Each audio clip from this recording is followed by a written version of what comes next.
세례 요한은 그리스도에 대한 증거자로서 그는 부정적인 증언으로 시작했습니다. 나는 그리스도가 아니요 엘리야도 아니요 그 선지자도 아니다 라고 시작해서 그리스도가 저기에도 있도다 라고 말하며 세례 요한은 그리스도에 대한 증거자로서 그는 부정적인 증언으로 시작했습니다. 나는 그리스도가 아니요 엘리야도 아니요 그 선지자도 아니다 라고 시작해서 그리스도가 저기에 있도다 라고 말하며 예수님이 그리스도인 것을 증거해 주고 있습니다. 요한복음은 첫 시간에 말씀을 드릴 때에 상징적인 복음으로서 여러 가지 상징적인 뜻이 많이 나와 있다고 말씀을 드렸습니다. 세례 요한의 증언에도 예수님에 대한 상징적인 표현을 하고 있습니다. 예를 들어서 하나님의 어린 양이라는 말로 그리스도를 가리키고 있는 것을 볼 수가 있습니다. 성경에 등장하는 여러 동물들은 여러 가지 의미를 가지고 있습니다. 예를 들면 사자는 왕, 이리는 사악한 자를, 독수리는 죽음을, 비둘기는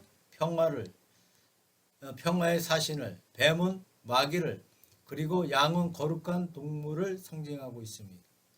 성경 말씀 가운데 양은 그리스도를 의미하기도 하고 믿는 사람을 의미하기도 합니다. 요한복음 10장 1절에 보면 나는 선한 목자다 라고 말씀하시면서 믿는 사람을 양으로, 예수님을 목자로 표현하고 있습니다.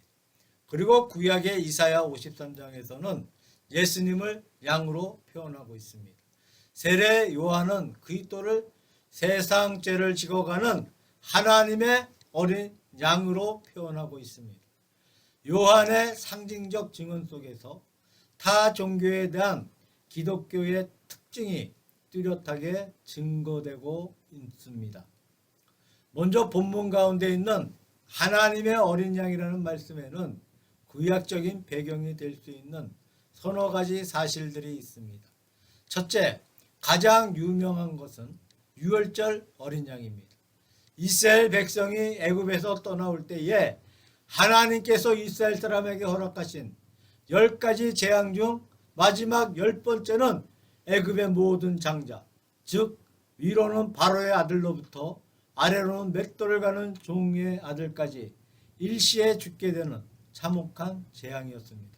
출애굽기 10장 말씀을 보게 되면 이스라엘 백성들에게는 장자 죽음의 재앙에서 면할 수 있는 길을 허락해 주셨는데 그것이 바로 유월절 양입니다. 1년 된 양을 잡아서 그 피를 좌우 문설주에 바르고 고기는 온 가족이 불에 구워 먹고 요정을 갖추어 그날 밤 애굽에서 떠나야 합니다.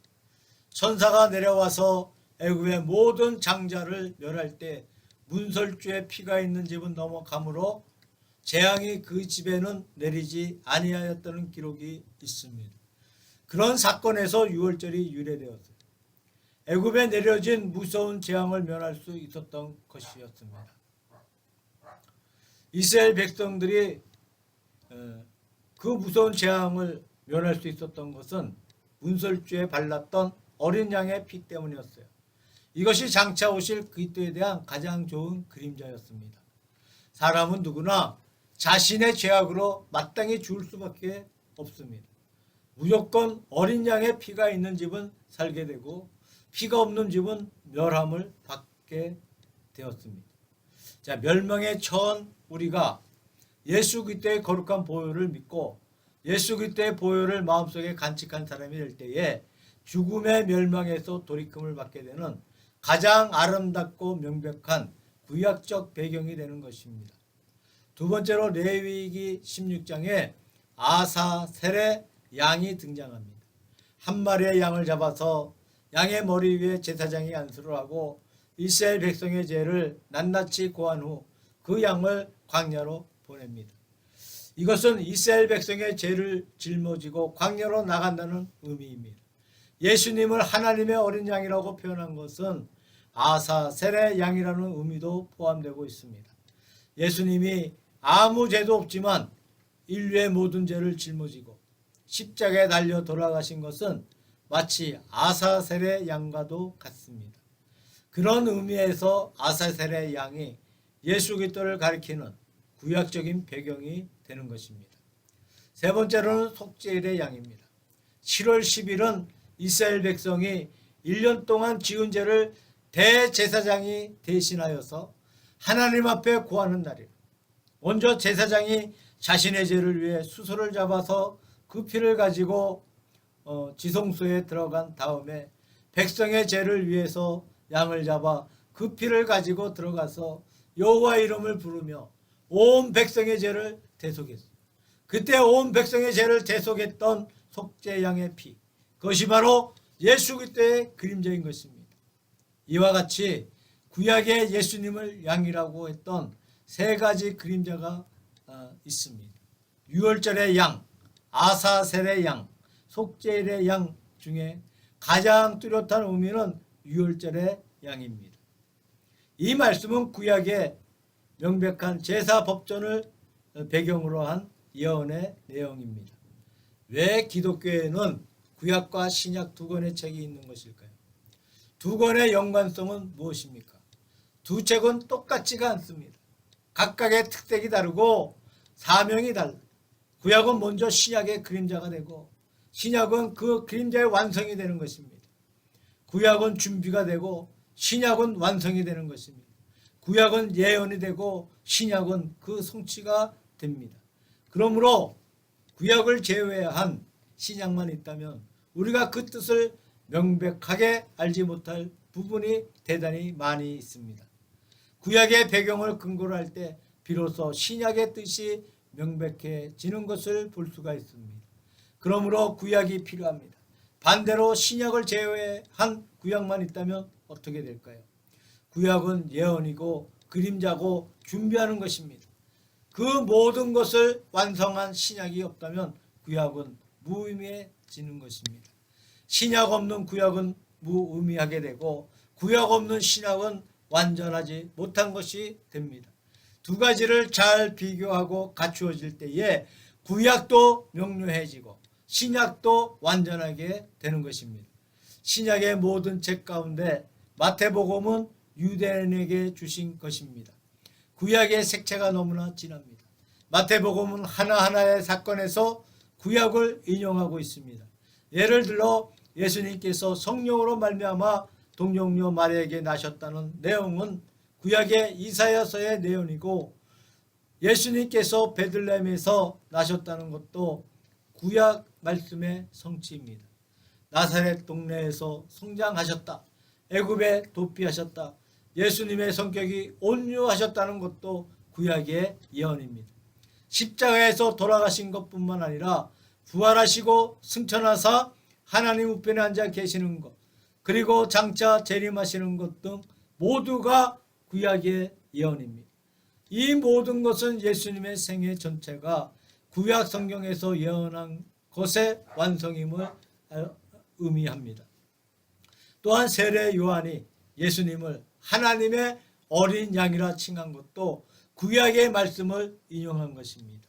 두 번째로 하나님께서 유월절 양에 대해서 말씀하시기를 1년 된 수양, 눈이 멀지 않고 털이 빠지지 아니하며 상처가 없고 다리가 절지 않는 이런 조건들을 갖춘 온전한 양을 요구하셨어요.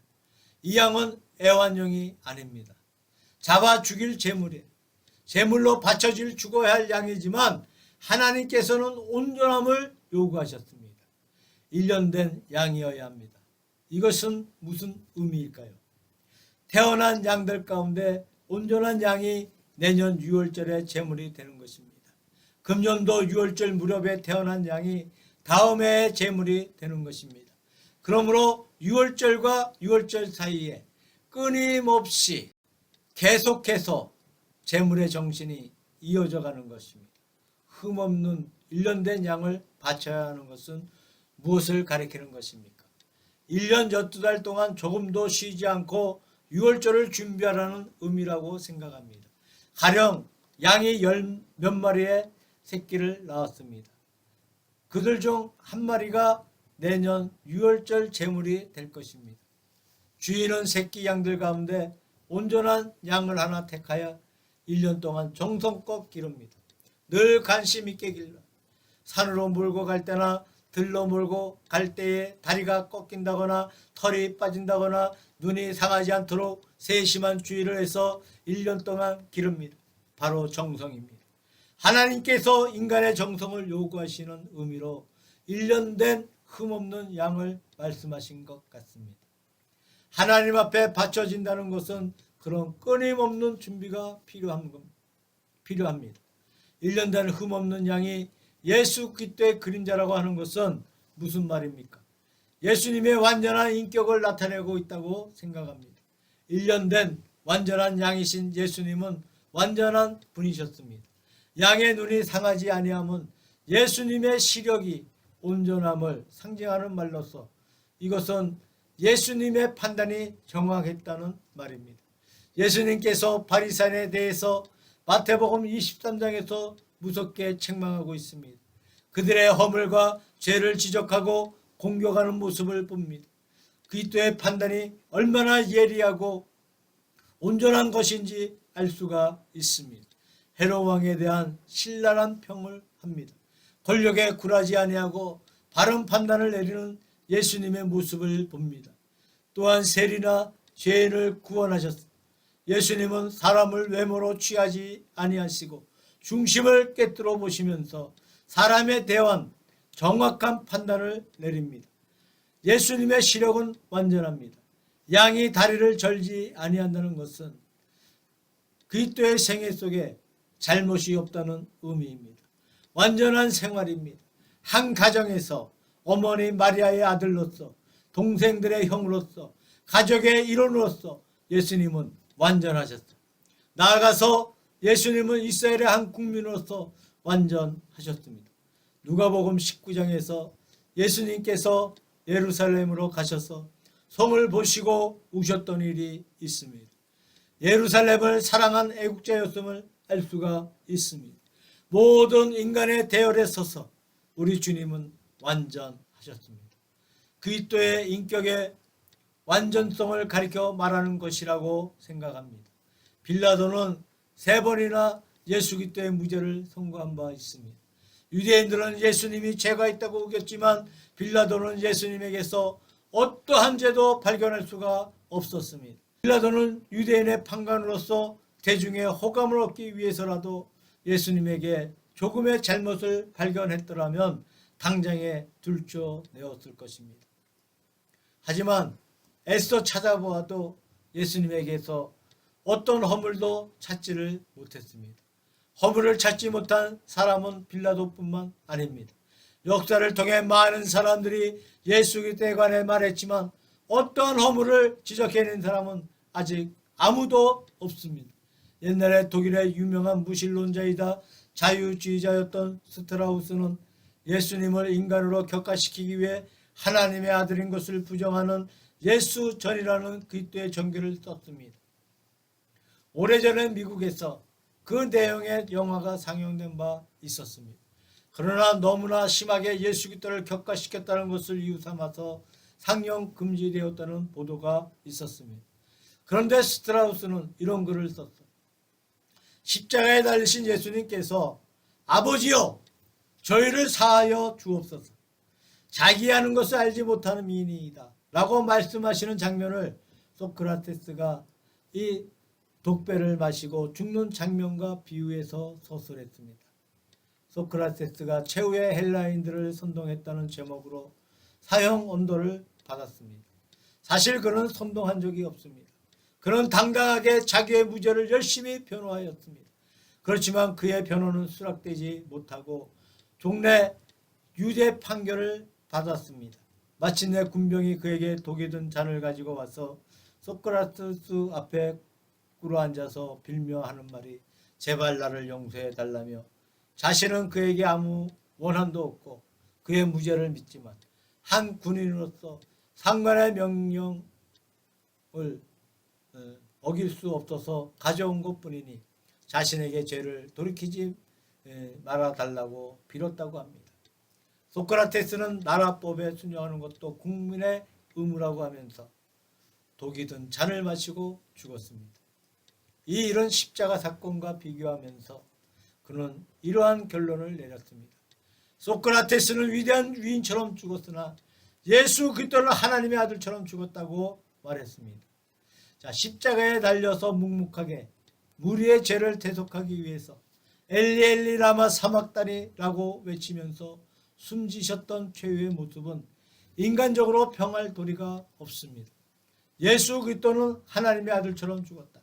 아무리 격화시켜 내려도 더는 내려갈 수 없더라는 말입니다. 이것은 완전하신 인격을 가리키는 것입니다. 유월절의 양이 흠이 없었던 것처럼 말입니다.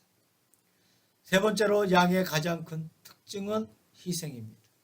유월절의 양에 대해 앞서 말씀드렸듯이 그 피를 문설주에 바르고 고기를 먹음으로써 제사를 지냅니다. 그야말로 완전한 희생입니다.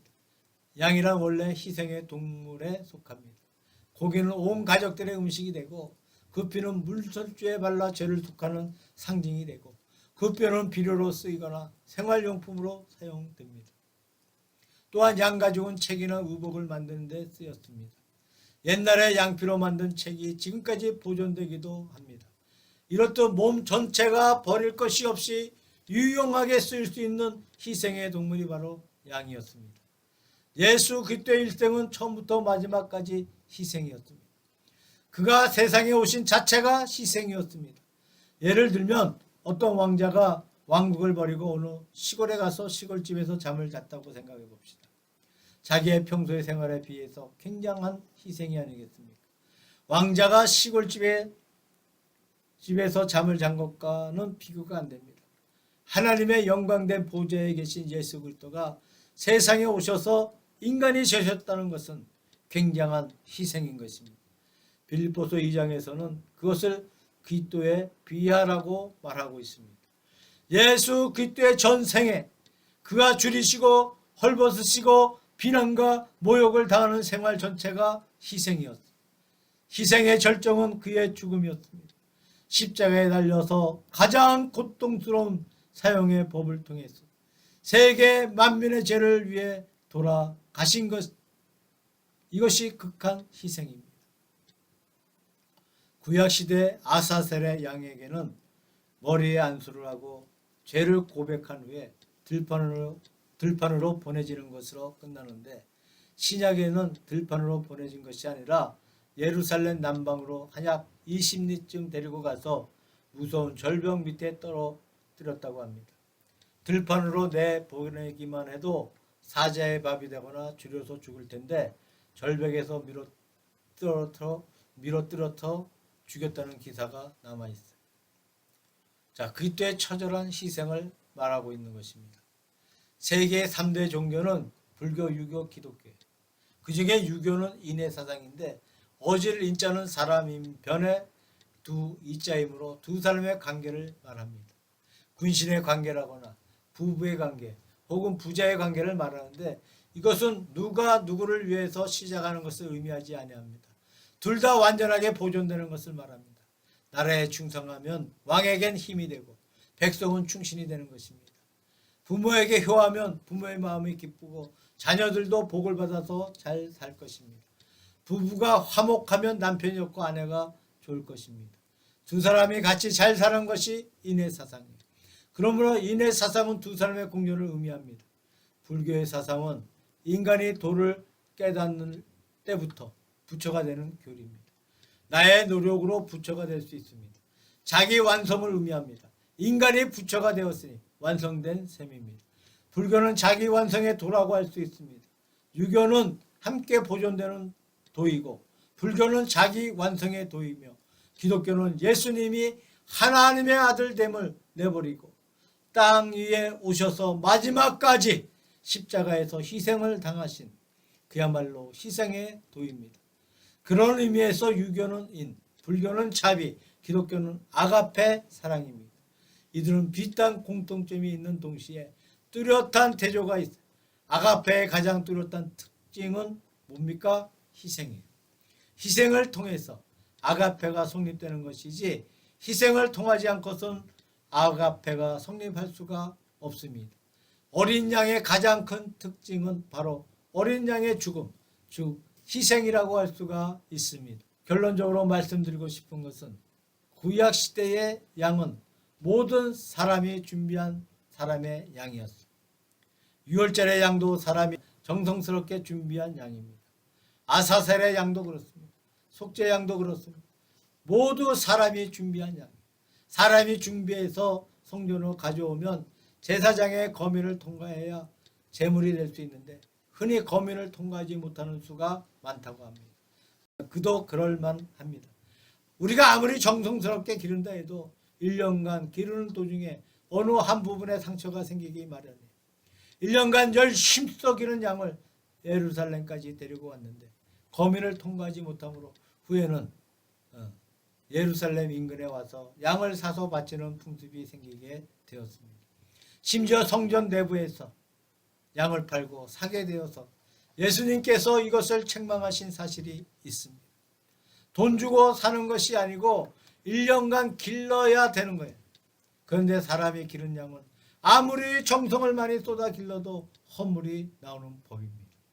예배 드리는 우리들 가운데, 예배 드리는 성도들 가운데 몸에 흉터가 하나 없는 분이 있습니까? 아마 그런 분은 아무도 없다고 생각합니다. 우리가 아무리 애쓰고 온 정성을 다 기울여 보호함에도 불구하고 어디엔가 상처가 나고 흉터가 생기기 마련입니다.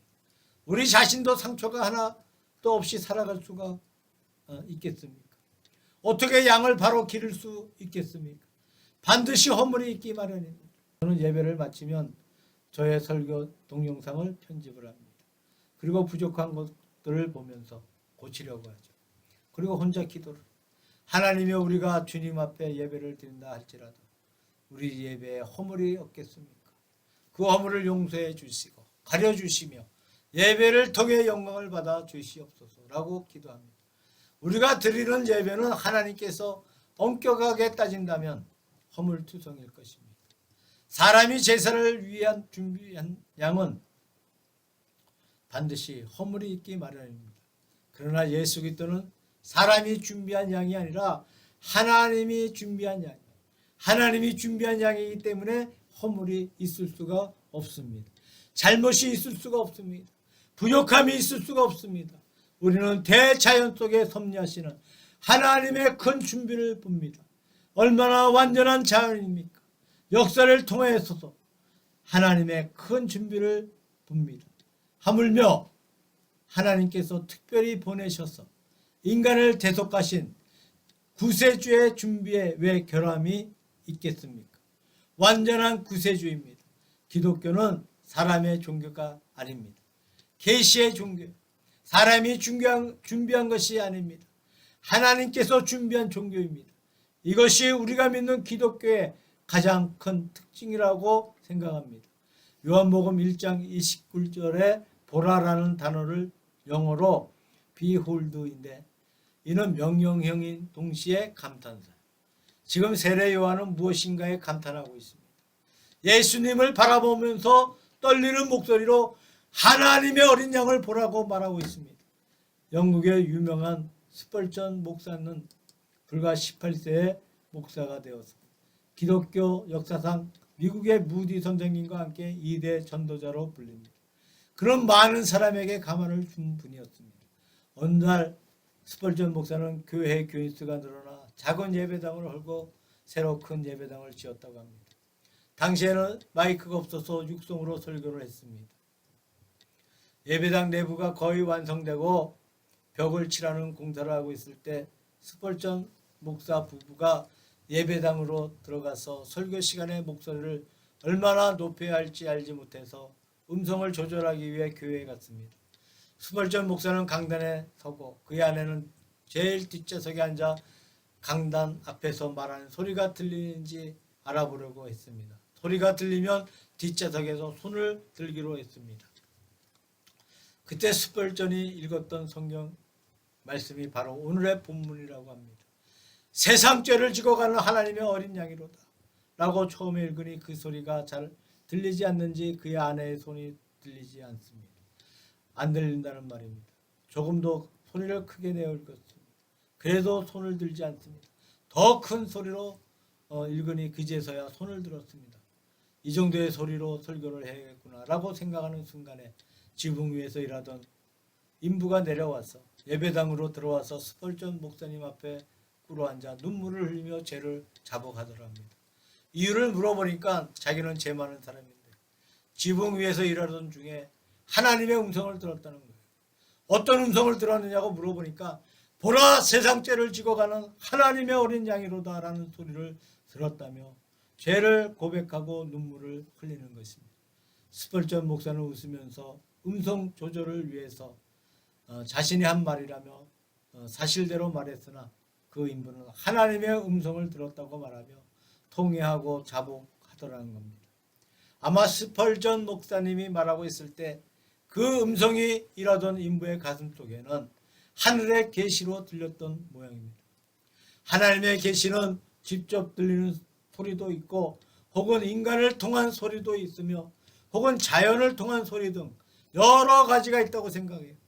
세례 요한은 이 계시를 받으면서 큰 간격으로 우리에게 말씀해 주고 있습니다. 우리 역시 세례 요한의 간격을 마음속에 새기면서 이 말의 참뜻을 깨달아 알기를 바랍니다. 구약을 배경으로 주신 말씀입니다.